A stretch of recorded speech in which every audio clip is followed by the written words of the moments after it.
জয় ভবা।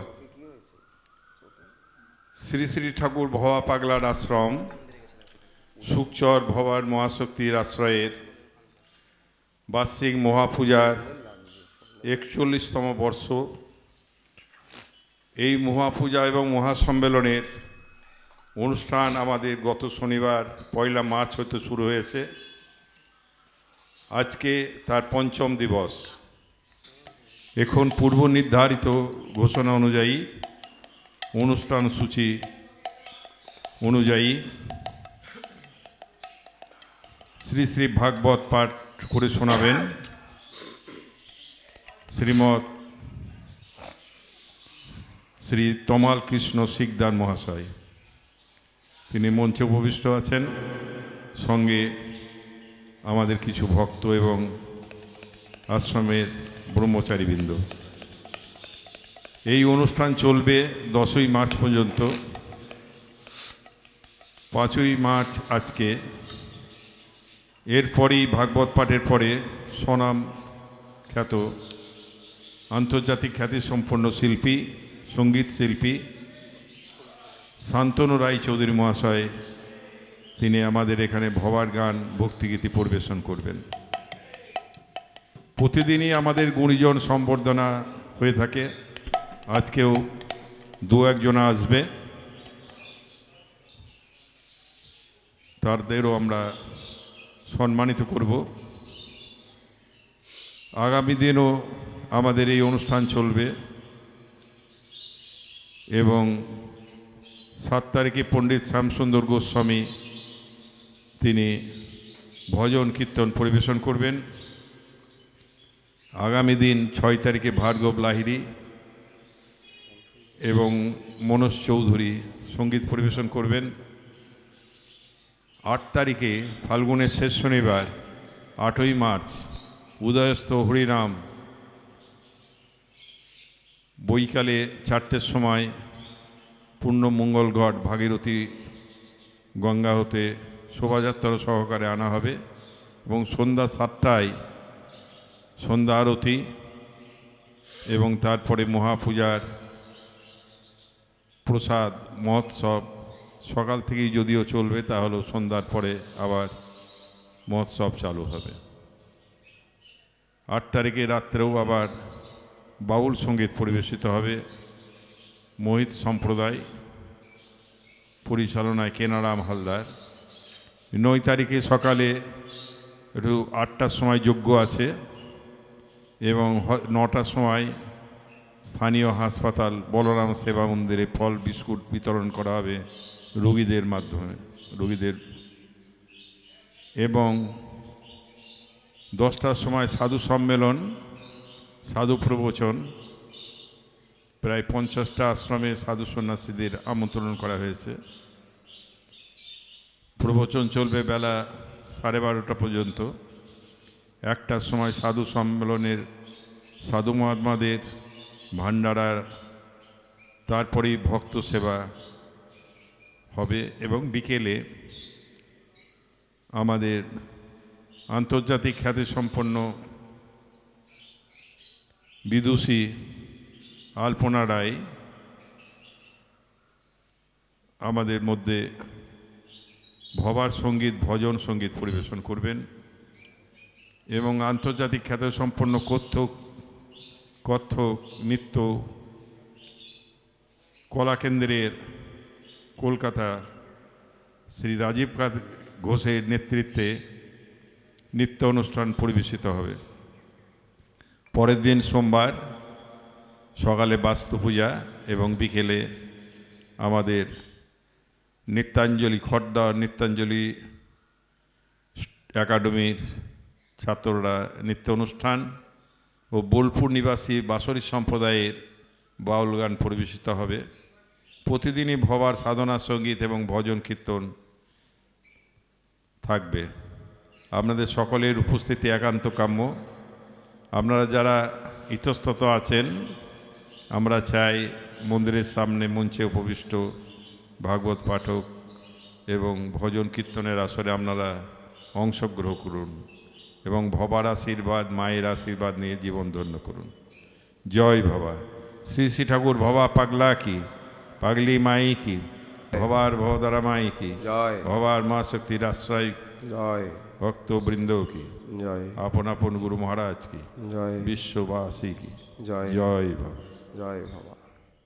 জয় জয় নিত্যানন্দ দ্বৈত গৌরাঙ্গ। জয় নিত্যানন্দ দ্বৈত গৌরাঙ্গ। নিতাই গৌরাঙ্গ, নিতাই গৌরাঙ্গ, নিতাই গৌরাঙ্গ, নিতাই গৌরাঙ্গ, নিতাই গৌরাঙ্গ, নিতাই গৌরাঙ্গ, নিতাই গৌরাঙ্গ, নিতাই গৌরাঙ্গ। জয় জয় নিত্যানন্দ দ্বৈত গৌরাঙ্গ। জয় জয় নিত্যানন্দ দ্বৈত গৌরাঙ্গ। জয় জয় যশোদানন্দন সচ্চিসুত গৌরচন্দ্র। জয় জয় যশোদানন্দন সচ্চিসুত গৌরচন্দ্র। জয় জয় রোহিণী নন্দন বলরাম নিত্যানন্দ। জয় জয় রোহিণী নন্দন বলরাম নিত্যানন্দ। জয় জয় মহাবিষ্ণু অবতার শ্রী অদ্বৈত চন্দ্র। জয় জয় মহাবিষ্ণু অবতার শ্রী অদ্বৈত চন্দ্র। জয় জয় গদাধর শিবাসাদি গৌর ভক্তবৃন্দ। জয় জয় গদাধর শিবাসাদি গৌর ভক্তবৃন্দ।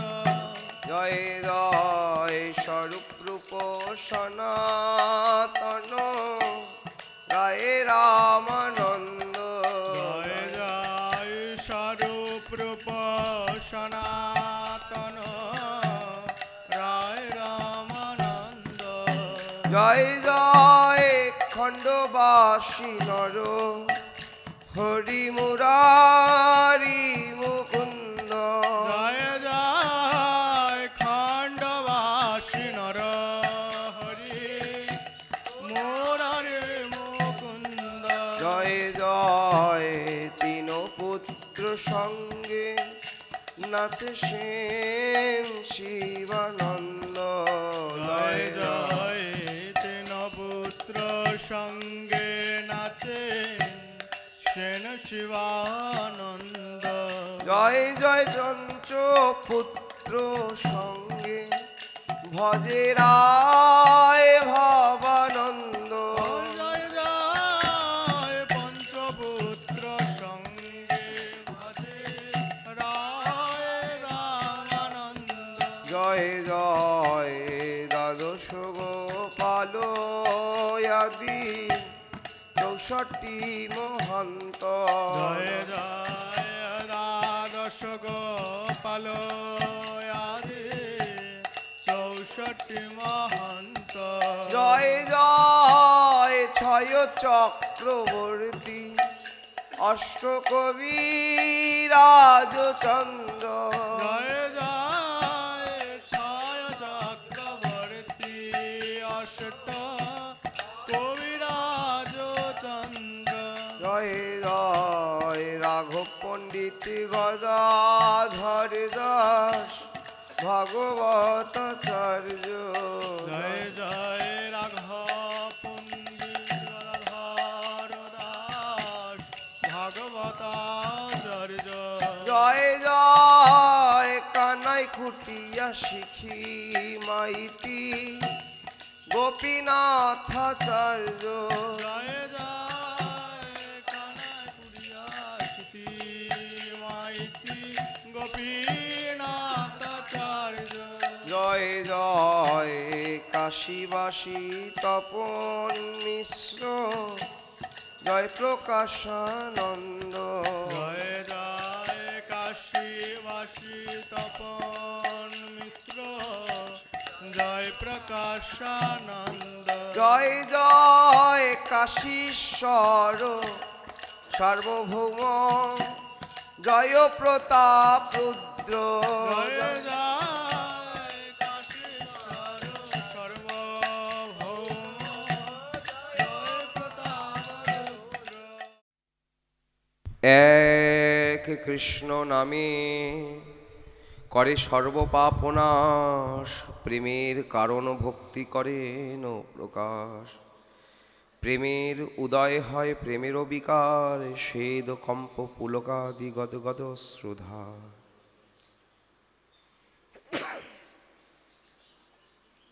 কলিযুগ পাবন অবতার প্রয়োজন অবতার স্বয়ং ভগবান প্রেম পুরুষোত্তম নদিয়া বিহারী শ্রী শ্রী শচীনন্দন গৌরহরি রহৈতকে করুণায় প্রভু নিতাই চাঁদ সীতানাথ অগণিত গৌরভক্ত এবং শ্রীগুরু বৈষ্ণবের অহৈতকী কৃপা করুণায় আমাদের জীবনে কয়েকদিন এই শ্রীমন্দির প্রাঙ্গণে পরম সৌভাগ্য লাভের উদয় হইয়াছিল। এই তমাচ্ছন্ন দুর্দিন তাহার মধ্যেও ভগবৎ নামামৃত কৃপামৃত এবং ফেলালবের আস্বাদনে পরম সৌভাগ্য লাভ হয়েছিলাম এবং ভগবান কৃপা করে সেই সৌভাগ্যকে আমাদের জীবনে আনয়ন করেছিলেন। তবে দুর্দৈব বিধি বড় বলবান, সময়ও বড় বলবান। আমাদের জীবনে সেই সুখের দিন শেষ। ভগবান করুণা করে এই মহৎ আশ্রমে এই প্রাঙ্গণে যেই 3টে দিন ভাগবতীয় কথার সৌভাগ্য লাভ করাইয়াছিলেন, আজ তাহার অন্তিম দিবস। এ দাসের কথার অন্তিম দিবস। এছাড়া হরিকথা আরও চলবে, হবে, আপনারা আসবেন। না জানি এর পূর্বে 2 দিন কি বাচালতা করে কি বলে গিয়েছি। আপনারা সাতিশয় উদার চেতা এবং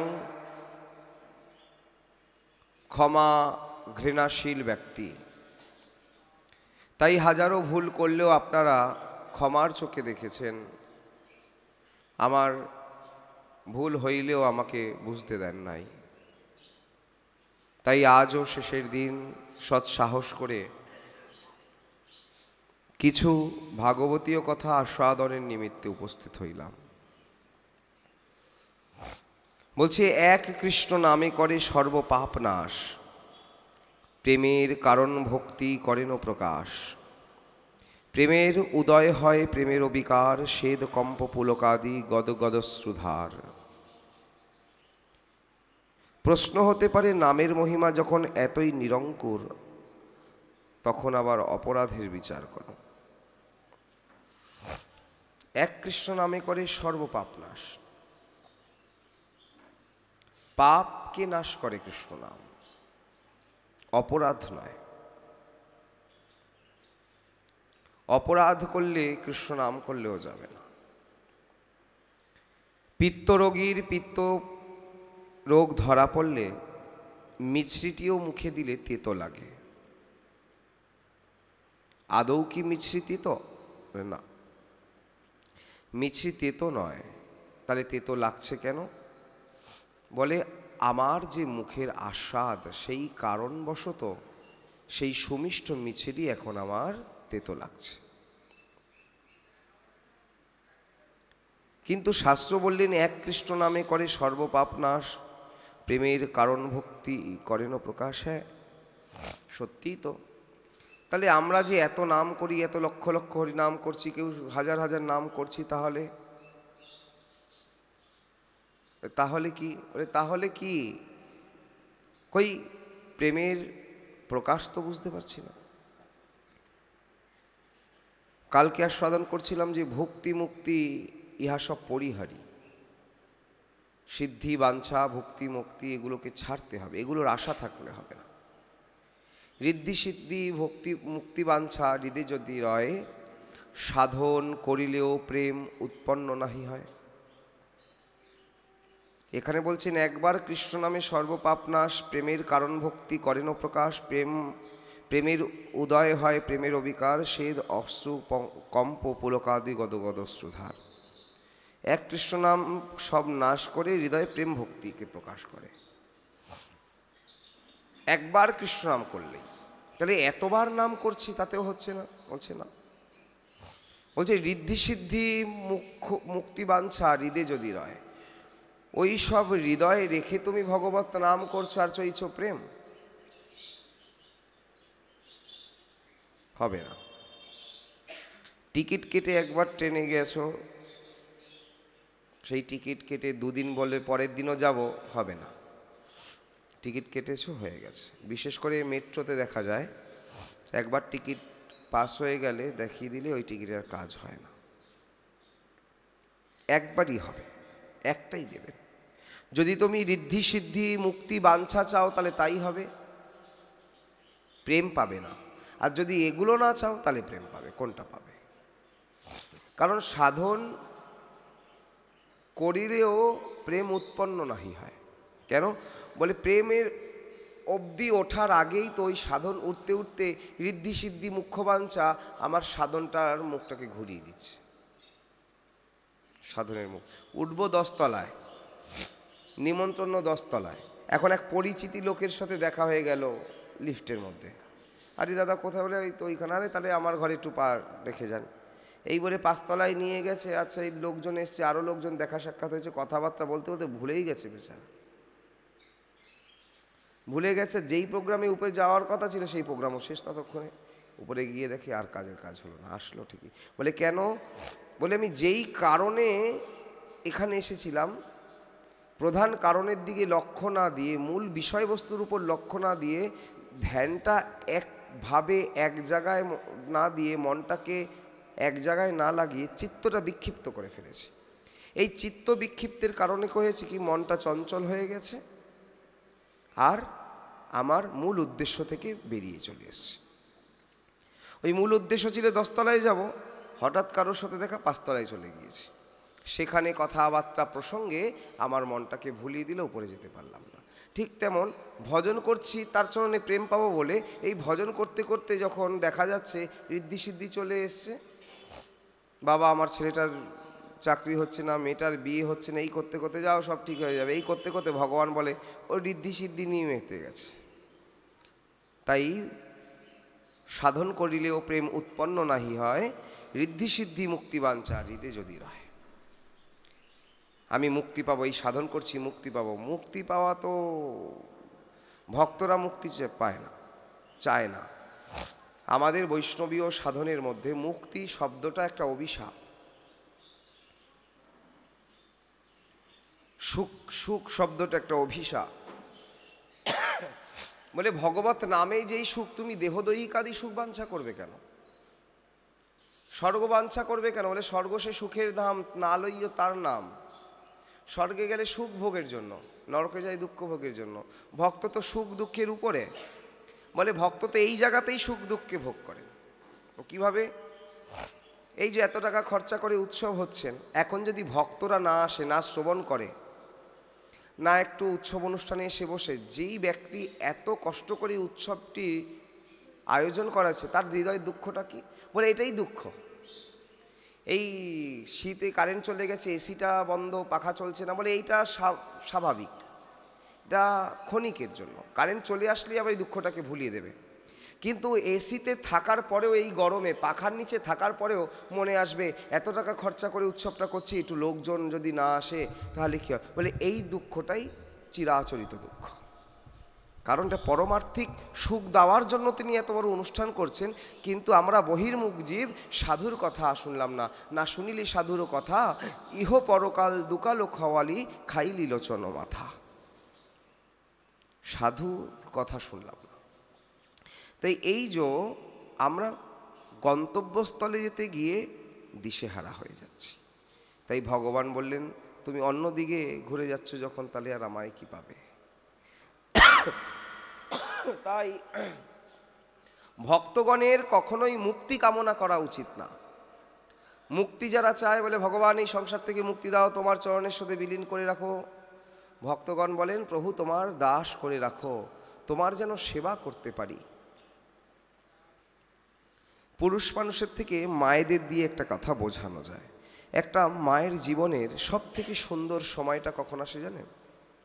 একটা নারী চরিত্রের সব থেকে মূল্যবান সময় যখন সে মা ডাক শোনে, তাই না? যারা মা হয়েছেন, স্কুল কলেজ চাকরি বাকরি টাকা অর্থ ইনকাম মান সম্মান যতই যাই হোক না কেন, একটা যদি সন্তান তাকে মা বলে রাখে না, সারা জীবনের হাজার দুঃখ কষ্টটা চলে যায়। তার জীবনের সার্থকতা ওখানে হয়। একটা সাধকের জীবনের সার্থকতা কোথায় হয়? বলে হাজারো দুঃখ আসুক, যেন তোমায় ভালোবাসতে পারি, তোমাকে উপলব্ধি করতে পারি, তুমি আমায় আত্মসাৎ করো, এটাই আমি চাই।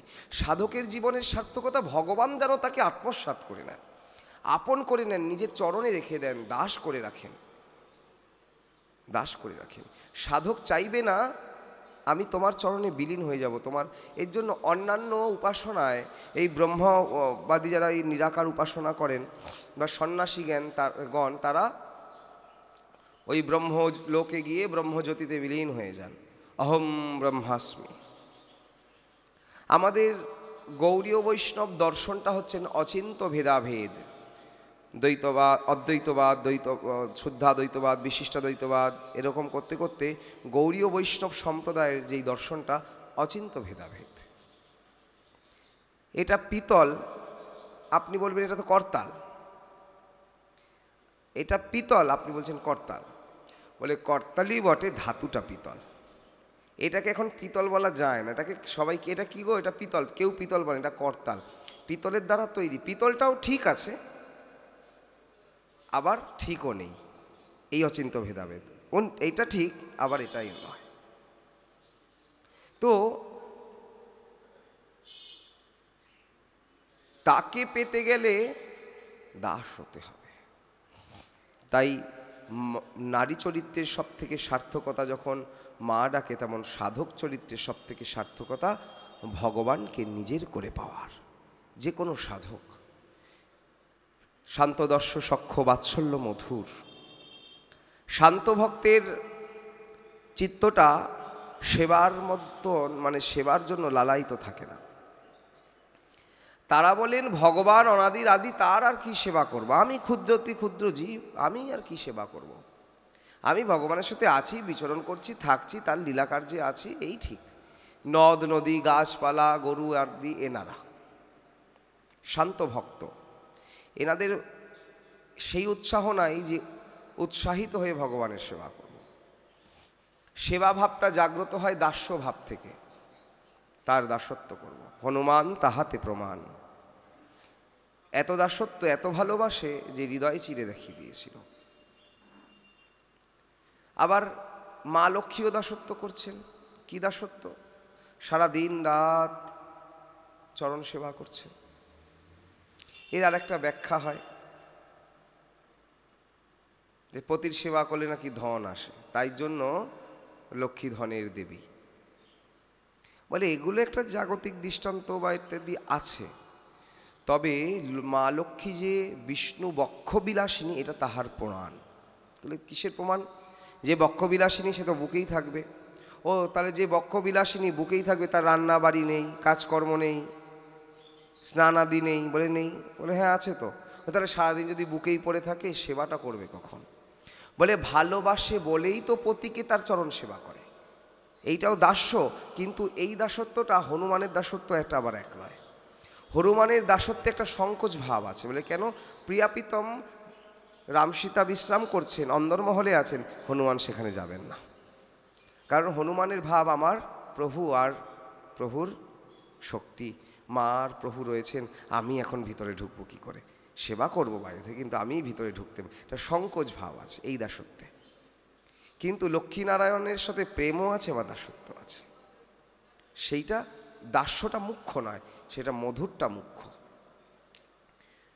যেমন একটা সবজি রান্না করতে, আপনি চচ্চড়ি শাক রান্না করতে গেলে একটু চিনি দিতে হয়। একটু চিনি দিলে কি হয়, একটু মিষ্টিটা যেন মুখে লাগে, শাক লাউ ঘন্ট ইত্যাদিতে।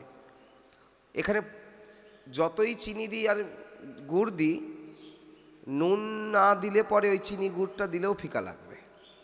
প্রাধান্য নুনের, চিনিটা দিয়ে স্বাদ বাড়ানো হচ্ছে।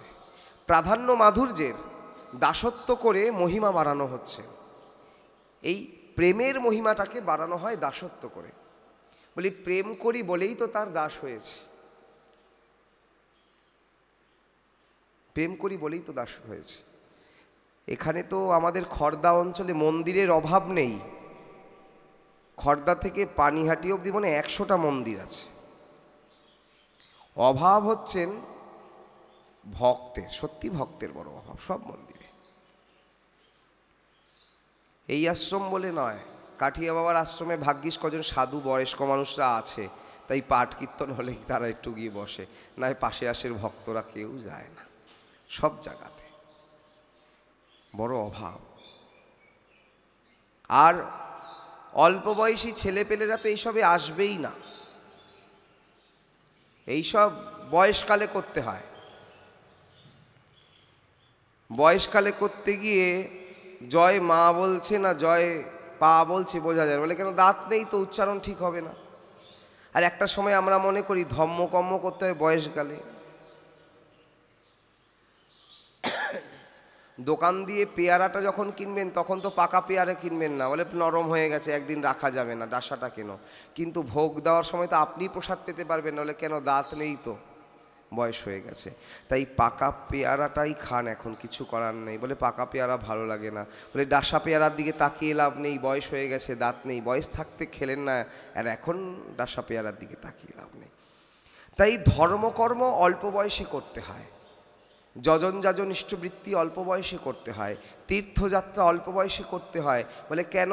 বলে গরুর মতন এই ক্ষেত্রে অল্প বয়সে তীর্থ করে, গরু যেমন খিদের সময় তাড়াতাড়ি খায় আর বসে বসে জাবর কাটে, অল্প বয়সে তীর্থ করে একটা বয়সকালে বসে যেতে হয়।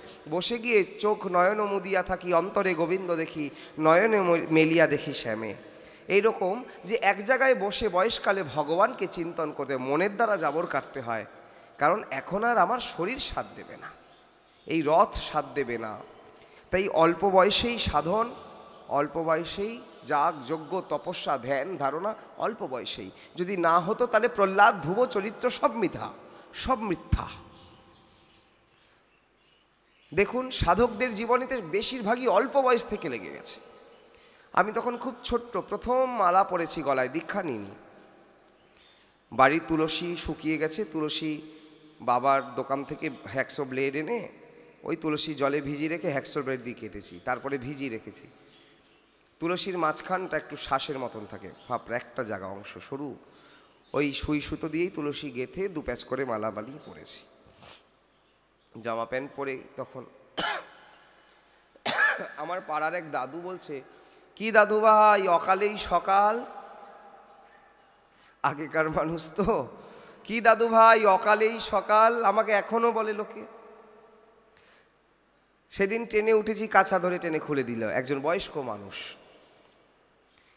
একজন বয়স্ক মানুষ আমাদের মন্দিরের বাবার বয়সী হবে, ট্রেনের মধ্যে আমাকে ঘুষি মেরে দিল। কেন? শুধু বললাম আপনি ধাক্কা দিয়ে কেন বেরোলেন? বাবা ধাক্কা দিলেন কেন? একটু বলতেন আমাকে, কিসে ধাক্কা দিয়েছি, কি বয়স হয়ে গেছে। আমার সামনে এক ব্যক্তি, তাকেও ধাক্কা দিয়ে বেরিয়ে আমায় ধাক্কা দিয়ে বেরোচ্ছে, ভিড় নেই বললেই হতো। আমি ধাক্কা দিচ্ছেন, আপনি টেম্পারও নিয়ে কথা বলছেন।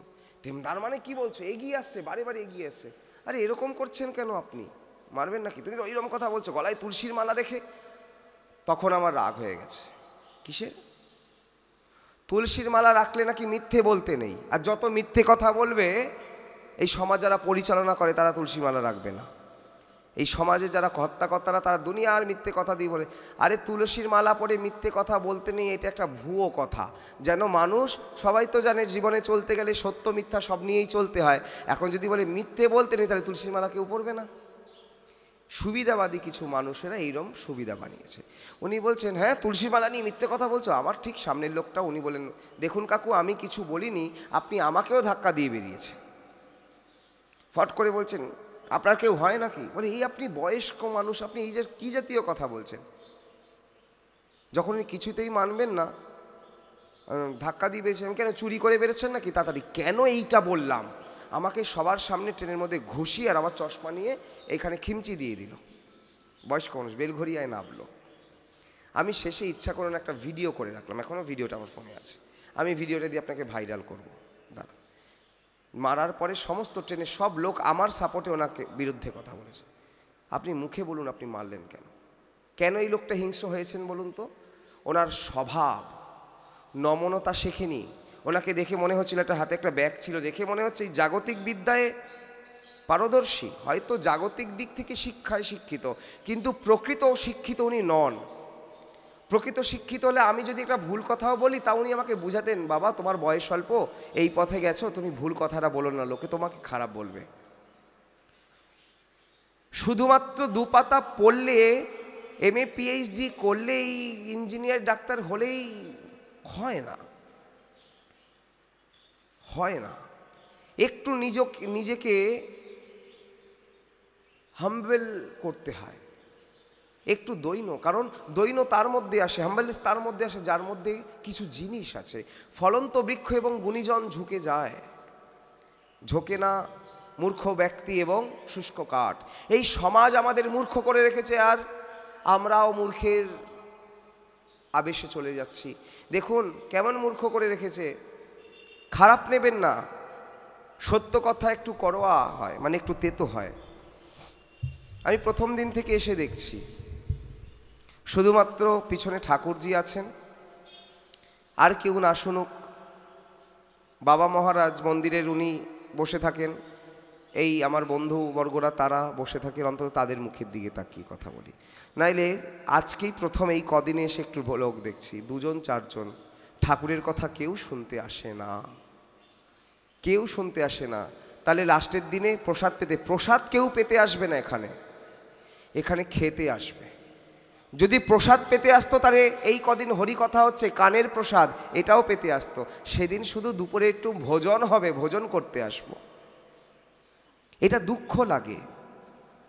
আত্মার তৃপ্তি হতে হবে, দেহের তৃপ্তি তো রোজ করছি খাদ্য দিয়ে, কই আত্মার তৃপ্তির পরিচেষ্টা করি না। আমরাই বলি, আত্মারও তুমি পরম আত্মীয় জানি, আমার আশার ভুবনে আবার কে তুমি জেলেছ প্রদীপ খানি। কে জেলেছ প্রদীপ? এই তো ভগবান ঈশ্বর, একজন স্রষ্টা আছে আমাদের জীবনে, ওই স্রষ্টাকে ছাড়া কিছুই হবে না। কিন্তু আমরা ওই স্রষ্টাকে ভুলেছি, সৃষ্টিকে ভুলেছি, মেতে আছি এই ভুয়ো মায়ার সংসার নিয়ে।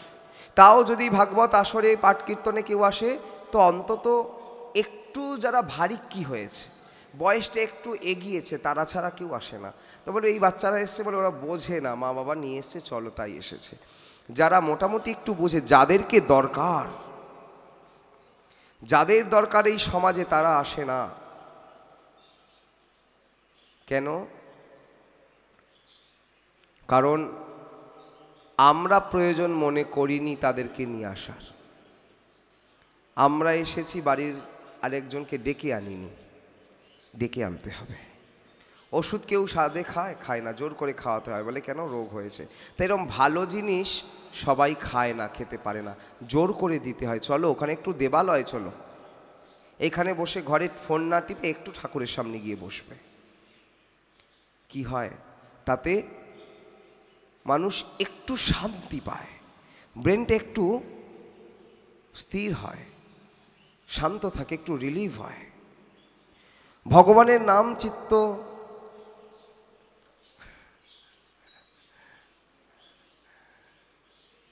আমার শিক্ষক, আমার মাস্টারমশাই এসেছেন, আমি বলতে পারছি না কিছু। শাস্ত্রে বলছেন গুরুদেবের সামনে শাস্ত্রের ব্যাখ্যা করতে নেই।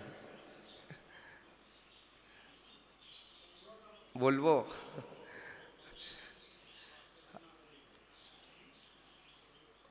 আমার সৌভাগ্য, আমার শিক্ষক তো গুরুই হয়, আমার গুরুদেব শিক্ষক আমার সামনে বসে আছে। তো আমাদের ইয়াং জেনারেশন ছেলেমেয়েরা এই দিকে আসে না। কেন আসে না? তারা মনে করে এইগুলো করে সময় নষ্ট করা। যারা মনে করে এগুলো করে সময় নষ্ট করা, তাদেরকে একটু রামকৃষ্ণ মিশন, একটু বেলুড় মঠে নিয়ে যেতে হবে। বেলুড় মঠের প্রত্যেকটি ব্রহ্মচারী যারা, সন্ন্যাসী যারা, কেউ ডাক্তার, কেউ উকিল, কেউ ব্যারিস্টার, কেউ MA করেছে, কেউ PhD করে রেখেছে, প্রত্যেকটি ব্যক্তি শিক্ষিত। স্বামীজির কথায় মূর্খ ব্যক্তির দ্বারা ধর্ম হয় না, ধর্ম করতে গেলে সাহসী আর বীর্যবান ব্যক্তির দরকার হয়। তাই আমরা সমাজে মূর্খ হয়ে রয়েছি, কিছু মানুষ আমাদের মূর্খ করে রেখেছে। এর থেকে উত্তীর্ণ হতে হবে বলে কুয়োর থেকে বেরিয়ে আসতে হবে। এই একটু এই 2-5 জন বন্ধু, এই 10 জন বন্ধুর সংস্কারের থেকে বেরিয়ে আসতে হবে, জগৎটাকে দেখতে হবে। দেখবো এবার জগৎটাকে কেমন করে ঘুরছে মানুষ যুগান্তরের ঘূর্ণিপাকে। একটু দেখি না, পাইলেও পাইতে পারি অমূল্য রতন। সব ছাই দেখছি, ছাই উড়াও না, উড়াও। বাংলা সাহিত্য ইতিহাস নিয়ে যারা পড়েছি তারা জানি চৈতন্য চরিতামৃত, তার মধ্যে আসে চরিত্র রূপ সনাতন। কর্ণাটের রাজা জগৎগুরু সর্বজ্ঞের বংশধর রূপ সনাতন 2 ভাই কর্ণাটীয় ব্রাহ্মণ ছিলেন, যারা হুসেন শাহর আমলে, মালদার নবাব হুসেন শাহ এই আমলে, তখন মুসলমান শাসনাধীন ভারতবর্ষ, একজন প্রধানমন্ত্রী, একজন অর্থমন্ত্রী, 2 ভাই রূপ এবং সনাতন, শিক্ষিত ছিল। তাদেরকে জিজ্ঞাসা করা হলো, এত মুসলিম লোক থাকতে, আপনাদের কাস্টের লোক থাকতে আপনি হিন্দুদের কাজে লাগিয়েছেন কেন? উনি বললেন, আমার জাতের গুলো ভালো নয়, হিন্দুগুলো ভালো, তাই তাদের কাজে লাগিয়েছি। সেই সময় তিনি বলছেন, এত বিচক্ষণ ব্যক্তি। সেই রূপ সনাতন গোস্বামীর চরিত্র থেকে দেখা যায় দৈন, শিক্ষা, সংস্কৃতি এবং অপরকে সম্মান করা। যে সনাতন গোস্বামী অর্থমন্ত্রী, রূপ গোস্বামী প্রধানমন্ত্রী, তারা বৈরাগ্য বেশকে আশ্রয় করলেন। শ্রী চৈতন্যদেব পুরীতে রয়েছেন, তাদেরকে ডেকেছেন, সমুদ্রের ধার ধরে হেঁটে আসছেন, পায়ে ঠোসকা পড়ে গেছে বালির উপর দিয়ে হাঁটতে গিয়ে।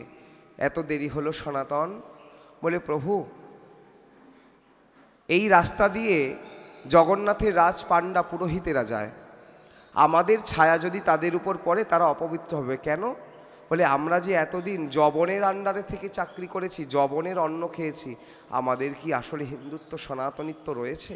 দৈনপূর্বক বলছেন। কত শিক্ষিত ব্যক্তিত্ব, সেকেলের প্রধানমন্ত্রী এবং অর্থমন্ত্রী, কত বিচক্ষণ ব্যক্তি।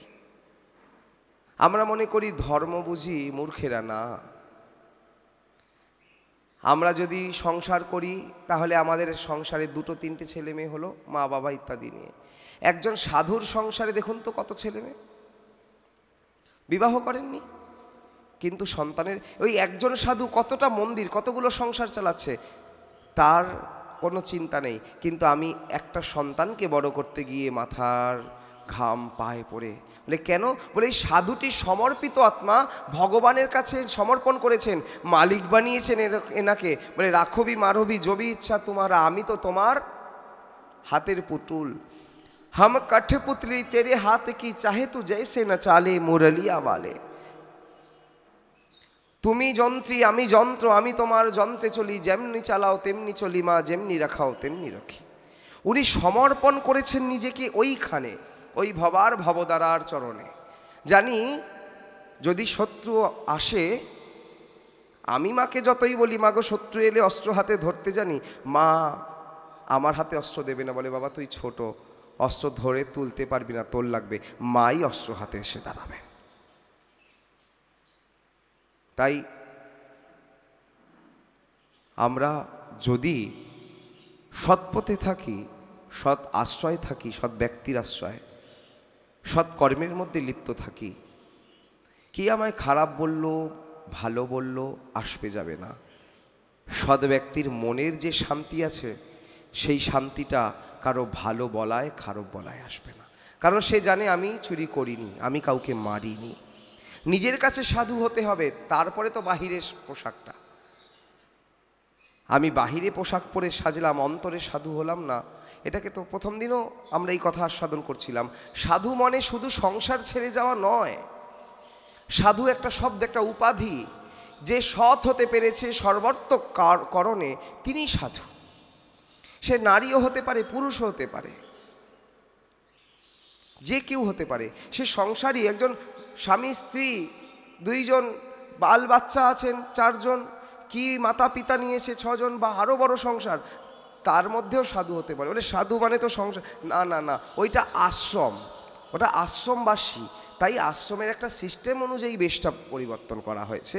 আসলে সাধু হওয়া মানে চরিত্রটাকে সৎ বানানো, যে সৎ সেই সাধু। তাহলে সাধু হব কিসে? বলে সাধুর পরশে যায় মনের ময়লা। মনের ময়লাকে দূর করে সাধু হতে হবে। গায়ে যতই পরিষ্কার কাপড় পরি আর ভিতরে কাউকে এই তুমি ছুঁয়ো না, তুমি ধরো না, তুমি ছুলে, আরে কি ওটা ভগবানের জিনিস, ভোগ লেগে গেছে। হ্যাঁ, বলে ভগবানের বস্তু, ও ছুলে কি হবে? বলে একটা মানামান আছে, এগুলো একটু থাকতে হয়, নাইলে সব একাকার হয়ে যাবে। কিছু তো আছে, কিছু মানতে হবে, কিন্তু সব আবার তুলে দিলেও হবে না। আচ্ছা প্রসাদ তো ধরলে কি হবে? অশুদ্ধ হয়ে যাবে? বলে না। তাহলে ওই যদি প্রসাদ ওই ব্যক্তি ধরে, তার যদি প্রসাদ অশুদ্ধ হয়ে যায়, তাহলে প্রসাদের থেকে ওই ব্যক্তির মহিমা বেশি, শক্তি বেশি, যে ভগবানের প্রসাদকে অশুদ্ধ করেছে। বলে কখনো হতে পারে না। প্রসাদকে কেউ ধরলে কেউ নষ্ট করতে পারে না, ভগবানকে স্পর্শ করলে নষ্ট হতে পারে না। আজকে বিনোদ বিহারী বাবা এসছিলেন পানিহাটিতে, এবং খড়দায় ভোরবেলা এসছিলেন। ব্রজের এক বিশিষ্ট সন্ত। ওনার স্বভাব দেখে একটা ছেলে বলছে এত ভালো লাগলো, অনেক সাধুরা তো স্পর্শ করতে দেয় না, দূরের থেকে দর্শন করতে হয়। বিনোদ বিহারী বাবা এমন উচ্চকোটির মহাত্মা হয়ে উনি কিন্তু জুতো পরেন না, খালি পাই থাকেন, সেলাই বস্ত্র গায়ে দেন না, শাল চাদর দিয়ে থাকেন। উচ্চশিক্ষিত ছিল, চাকরি করতেন শ্রীরামপুরে। রামকৃষ্ণ কথামৃত পড়ে জীবন পরিবর্তন হয়ে গেল, চলে গেল বৃন্দাবনে, সাধু হয়ে গেল। চৈতন্য মহাপ্রভুর ধারায় প্রভুপাদ 3 কোটি গোস্বামীর চরণাশ্রিত হয়ে পরম বিতরাগী সন্ত হলো। বৃন্দাবনে 3 বাবার খুব প্রখ্যাতি। আরও মহাত্মা আছেন। এই 3 জনের শিষ্যরা যেহেতু একটু মিডিয়ার সাথে খুব যুক্ত, ফোন টোনে দেখায়, তাই একজন হচ্ছেন হলুদ কাপড় পরেন, মাথায় জট, হিত প্রেমানন্দ বাবা। একজন হচ্ছেন লাল কাপড় পরেন, চওড়া করে তিলক করেন, ওনার নাম রাজেন্দ্র দাস বাবা। আর একজন এই বিনোদ বিহারী বাবা। এনারা ব্রজের বাইরে তেমন বেরোন না। তো এই বিনোদ বাবা ওই ছেলেটিকে বুকে জড়িয়ে ধরে কাছে রেখে আদর করে কথা বললেন। কোনো বাচ্চা কাচ্চা এসেছেন, তাকে কি নাম তোমার? আচ্ছা। আমি বসেছিলাম বাবার কাছে কতক্ষণ। বলছেন আমি যদি নতুন কোনো নাম শুনি, যতক্ষণে তার নামের অর্থটা না জানতে পারি, আমি তাকে জিজ্ঞেস করি, লোককে জিজ্ঞেস করি কি, বাচ্চাদের মতন করছে কেমন, জিজ্ঞেস করি এর অর্থটা কি, এটা মানেটা কি। ওই ছেলেটা বললো কত সাধু তো স্পর্শ করতে দেয় না, ছুতেও দেয় না, দূর থেকে। ওনাকে দেখলাম উনি টেনে নিয়ে এসে বুকে জড়িয়ে ধরছেন। খুব ভালো লাগলো। আমি এটা উনি নয়, ওনার রক্তে, ওনার রন্ধ্রে, ওনার মন্ত্রে, ওনার স্বভাবে আছে। বলে কেন? বলে আচণ্ডালে কোল তো দিয়েছেন সেই নিতাই গৌর সুন্দর অদ্বৈত প্রভু, তাদের থেকেই তো পেয়েছেন। কে মুচি, কে মেথর? বলে মুচি হইয়াও সূচি হয় যদি কৃষ্ণ ভজে, আর সূচি হইয়াও অসুচি হয় যদি কৃষ্ণ ত্যাজে। শাস্ত্রে বললেন শূদ্রের ভগবানের বিগ্রহ সেবার অধিকার নেই। শূদ্রের, ব্রাহ্মণ ক্ষত্রিয় বৈশ্য শূদ্র, শাস্ত্রে বলেন শূদ্রের অধিকার নেই। সেখানে মহাজনগণ কে শূদ্র নির্ধারিত করছেন। বলে যে আমরা যেটা দেখি বর্ণ হিসেবে ব্রাহ্মণ ক্ষত্রিয় বৈশ্য শূদ্র, শাস্ত্র কিন্তু সেই শূদ্রকে ইন্ডিকেট করলেন না। শাস্ত্র বলল যে ভদ্র নয়, যে আচরণশীল নয়, যে গুরুজনদের সম্মান দিতে পারে না, যে শাস্ত্রের অনুশাসনে চলে না, যে অপরকে সম্মান দিতে পারে না, মর্যাদা দিতে পারে না, বা ভগবানের উপাসনা করেন না, তে হচ্ছে শূদ্র। সে জাতিকুল শ্রেষ্ঠ হোক না কেন, আমরা যতই তাকে ব্রাহ্মণ মনে করি, কিন্তু সে আসলে পতিত। বলে কেন? তার কর্ম তাকে পতিত করে রেখেছে। বলে কি কেন? এই তো ব্রাহ্মণ, ওনার বাবা ব্রাহ্মণ ছিল। আমরা এখন এই বিষয়টা জেনেটিক নিয়ে চলে এসেছি, কিন্তু শ্রীমদ্ ভাগবত গীতা তো তা বললেন না। ভাগবত গীতা বললেন চতুর্বর্ণময়া সৃষ্টং গুণ ও কর্ম বিভাগস। গুণ কর্মের দ্বারা বিভাগ করা হয়েছিল, কিন্তু এখন জেনেটিক চলে এসছে। আর আমরা মনে করি ঠাকুর দেবতা করে সময় নষ্ট করার থেকে একটু পড়া ভালো। জীবনে তারা সত্যি স্বীকৃতিবান যারা প্রকৃত শিক্ষায় শিক্ষিত হয়ে অপরকে সম্মান দিয়েছেন, সাধুদের সম্মান দিচ্ছেন, তারাই প্রকৃত শিক্ষিত। আমার মতন মূর্খ দুপাতা পড়তে পারিনি আর বুক ফুলিয়ে চলি, মাথা নত করতে পারি না, বলে কিচ্ছু হবে না। সাদা কাপড় পরলেই তো সাধু হয় না বাবা। সাদা পরেছ, ভিতর কালো করে রেখেছো, ওখান থেকে বেরিয়ে আসো। শাস্ত্র বললেন এক কৃষ্ণ নামে সর্ব পাপনাশ, প্রেমের কারণ ভক্তি করেন প্রকাশ, প্রেমের উদয় হয় প্রেমেরও বিকার, শ্বেত অশ্রু পুলক আদি গদগদ অশ্রুধার। তুমি এতবার কৃষ্ণ নাম করো, এত হরিনাম করো, জপের মালায় হরে কৃষ্ণ এই তো দুবার হয়ে গেল। হরে কৃষ্ণ, দুবার কৃষ্ণ, হরে কৃষ্ণ কৃষ্ণ কৃষ্ণ হরে হরে, হরে রাম, এতবার নাম করছো, কি হচ্ছে? বলছেন আসলে ঋদ্ধি সিদ্ধি মুক্তি বাঞ্ছা হৃদয় রয়েছে, তাই কৃষ্ণ নাম করলেও প্রেম পাচ্ছি না। তার জন্য জগতে এ আমার মা বলে আপন, এ আমার মাসি বলে পর। বলে কেন? ওই ঋদ্ধি সিদ্ধিগুলো হৃদয়ে ঢুকে রয়েছে, এই থেকে বেরোতে পারছি না। আসলে বাসুদেব কুটুম্বকম এই কথাটা মানতে পারছি না। বলে কেন? বলে প্রকৃত সাধন করিনি, সাধকের সঙ্গ করিনি। সাধকের সঙ্গ করলেই তো একটা সাধারণ রোগ করোনা, সেই করোনার যার হয়েছে সেই ব্যক্তিকে ছুলেই যদি করোনা হয়ে যায়, সে একজন প্রেমিক সাধু, তাকে ছুলে কি হবে? তার প্রেমের বিকারটাও চলে আসবে। এর জন্য আমরা কোনো সৎ জায়গায় গেলে, সাধু সঙ্গে গেলে, সাধুর কাছে গিয়ে হাত পাতি, একটু দিন না। কেন? বলে সাধু যখন ওটি খায় না প্রসাদটা, সে চিন্তন করে আমি কোনো খাওয়ার খাচ্ছি না, এইটা ভগবানকে নিবেদন করা হয়েছে, মাকে দেওয়া হয়েছে, গুরুদেবকে দেওয়া হয়েছে, আমি তাদের ফেলালব। ফেলালব মানে ভাগবতে বলছেন একটি শব্দ, ফেলালব মানে যাহা ভগবান প্রসাদ পেয়ে চর্বিত করে রেখে দিয়েছেন আমাদের জন্য, তার অধরামৃত পেয়ে আমরা যেন গর্বিত হই যে আমরা ভগবানের দাস, প্রভু আমাদের জন্য অধরামৃত রেখেছেন, মানে এটো রেখেছেন, একে ফেলালব বললেন। তো ওই অধরামৃত পেয়ে কৃপা হবে, ফেলালব পেয়ে কৃপা হবে। অভিমান নয়, অভিমান থেকে সরে আসতে হবে, কৃষ্ণ নাম করতে হবে। এই সবে কিছু বেরিয়ে বলে, তাহলে যদি বেরিয়েই কৃষ্ণ নাম করলাম তা তো সাধু হয়ে গেলাম। হ্যাঁ, এটাও তো সত্যি। এটা লৌকিক কথা হচ্ছে, জল খাও ছেনে গুরু করো জেনে। এটা একটা লৌকিক কথা, এটা কিন্তু শাস্ত্রের কথা নয়। গুরু যদি জেনেই করলাম, তার মানে গুরুর সব গুণগুলো আমি জানি, তার জন্য করছি। যদি গুরুর সব গুণ তুমি জেনে যাও, তাহলে তুমিই গুরু হয়ে গেলে, তুমি গুরু হয়ে গেলে। এর জন্য গুরুর কাছে গিয়ে পড়ে থাকতে হবে, স্যালেন্ডার করে দিতে হবে। দেখবেন গুরুর আচরণগুলো শাস্ত্রের সাথে মিলছে কিনা।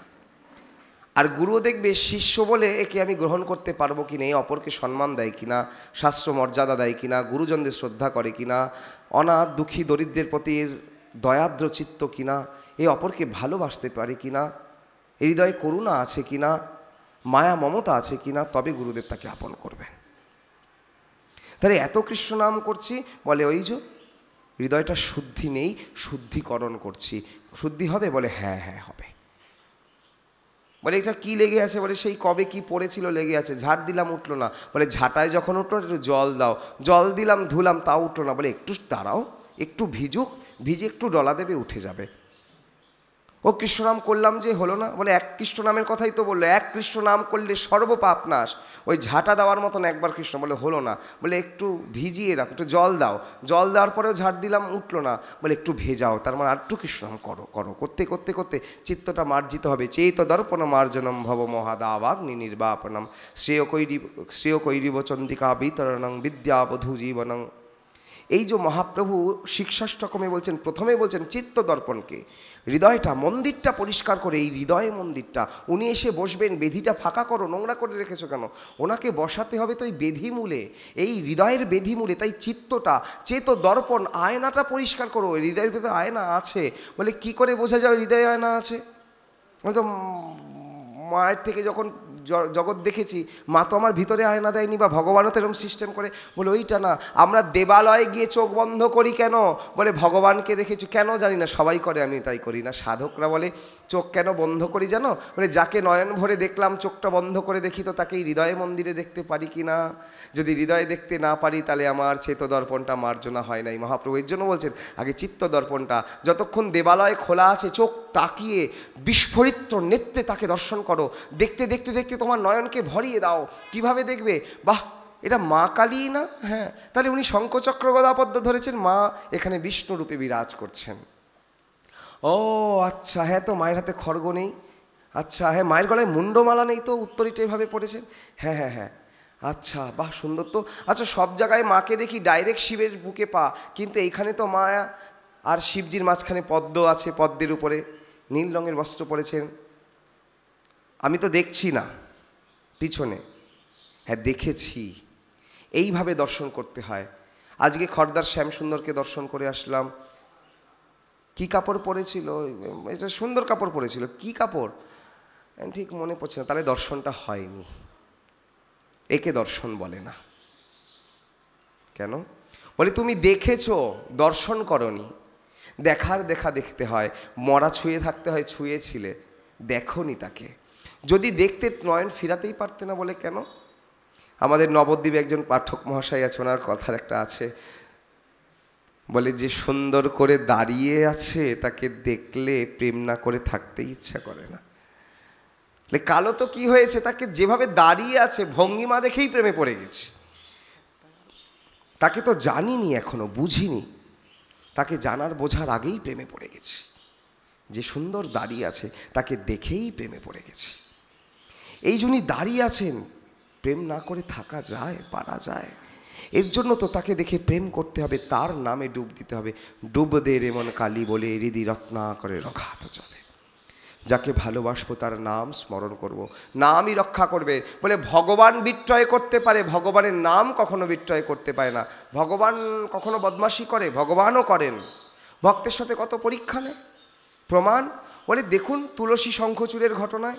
শঙ্খচূড় দৈত্য যুদ্ধ করতে গেছেন দেবতাদের সাথে।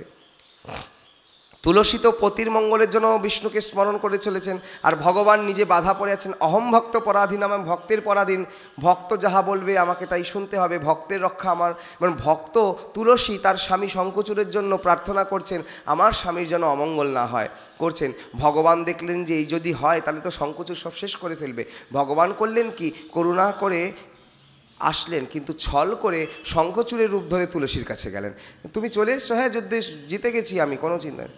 তখনও তুলসী একটু চিন্তা, এত তাড়াতাড়ি চলে আসলো? বলে হ্যাঁ, আমি যা শক্তি পেয়েছি তোমার প্রার্থনায় আমি মেরে চলে এসেছি। বিষ্ণু স্বরূপ ধারণ করে, শঙ্খচূড়ের রূপ ধারণ করে তুলসীর কাছে রইলেন। তুলসীর কাছে রইলেন। তুলসী কি হলো? বলে পতি চলে এসছে, আর কার জন্য মঙ্গল প্রার্থনা করব? আসলে তো পতি যুদ্ধ করছে ওই দিকে। তুলসী যেই ভগবানের নামকে স্মরণ করা ছেড়ে দিলেন, অমনি শঙ্খচূড় মরে গেল। তাহলে কেন বিষ্ণু আসছেন? বলে তুলসী যতক্ষণ নামের আশ্রয় ছিলেন ততক্ষণ শঙ্খচূড়কে মারতে পারছিল না। যেই নামটা বন্ধ করলেন অমনি শঙ্খচূড়কে মেরে দিল। তাহলে ভগবান বিক্রয় করলো, কিন্তু ভগবানের নাম যতক্ষণ ছিল ভগবান করতে পারছিল না। তাহলে ভগবানের নাম কখনো বিক্রয় করতে পারে না। এই তমাল শোন বললে আমি চলে আসব। আরে যার কারণে এখনো বেঁচে আছি, ডাকলে সাড়া দিচ্ছে এই ভিতরে আত্মা, তাহলে আমাকে এই শরীরটিকে লক্ষ্য করে ডাকছে, আমি শুনতে পাচ্ছি। আর পরমাত্মা রাম কৃষ্ণ দুর্গা নৃসিংহ বামন, দুর্গা শিব কালী কৃষ্ণ নিতাই গৌর নাম ধরে ডাকলে আসবে না? বলে আসতে বাধ্য, ডাকতে পারি না তাই আসে না। তাই আমরা যদি ভগবানের নামের আশ্রয় থাকি, ভগবান অবশ্যই আমাদের মঙ্গল করবেন। আমরা পরম পবিত্র এই স্থানে আসতে পেরে নিজেদের জীবনকে অনেক সুখী মনে করছি, কারণ পরম বন্ধু সে যে আমার বিপদের থেকে তুলে নিয়ে আসে। তো এই সাধুজনেরা হচ্ছে পরম বন্ধু। এই সংসার বিপাকের মধ্যে আমি গতাগতি পড়ে আছি, এই গতাগতি করছি, সংসার বিপাক থেকে আমাদের তুলে এই দেবালয়ে আশ্রয় দিয়ে কিঞ্চিৎ সৎসঙ্গ সাধুসঙ্গ করবার মতন শক্তি দিয়েছেন। তাই আমরা পরম সৌভাগ্য লাভ করেছিলাম। এই দাসের তো 3 দিন সেই সৌভাগ্য হয়েছিল, আজকে সেই পরম সৌভাগ্যের অবসান ঘটল। আজ আমারও আসতে দেরি হলো, আর সময় বলবান, আর এই কদিন ধরে না জানি কি বলে গেলাম।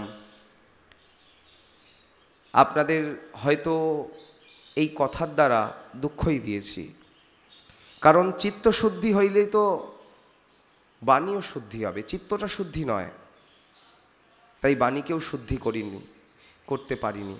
তাই কথার দ্বারা হয়তো আঘাত দিয়েছি, কথার আঘাত পেলে ক্ষমা করবেন, ভালো লাগলে আশীর্বাদ করবেন যেন বড় হতে পারি, সেবা করতে পারি, সেবাই পরম ধর্ম। আমরা এখানে যতই মালা জপ করি, ধ্যান তপস্যা করি, ভগবানের লোকে চলে গেলে ওখানে মালাও থাকবে না, ধ্যানও থাকবে না। বলে কেন? বলে ওখানে গিয়ে ভগবানের সেবা করতে হবে, তাই সেবাই পরম ধর্ম। মুখে নাম আর হাতে কাজ, হাতে করো গৃহকাজ, মুখে বলো হরি, অনায়াসে দেবে তুমি ভবসিন্ধু পারি। এবং সমস্ত মহাপুরুষগণ সেই নামের আশ্রয়ের কথাই বলে গেছেন। আমরা যে যাকে ভালোবাসি, যেই দেবতাকেই ভালোবাসি না কেন, আমরা যেন তার নামের আশ্রয়ে থাকি। এই বলে আমার এই বাচালতার এখানেই বিশ্রাম দিলাম। জয় নিতাই, জয় গৌর হরি, জয় জয় শ্রীরাধে, জয় মা, জয় ভবা, জয় জয় শ্রীরাধে শ্যাম, নিতাই গৌর হরি বল।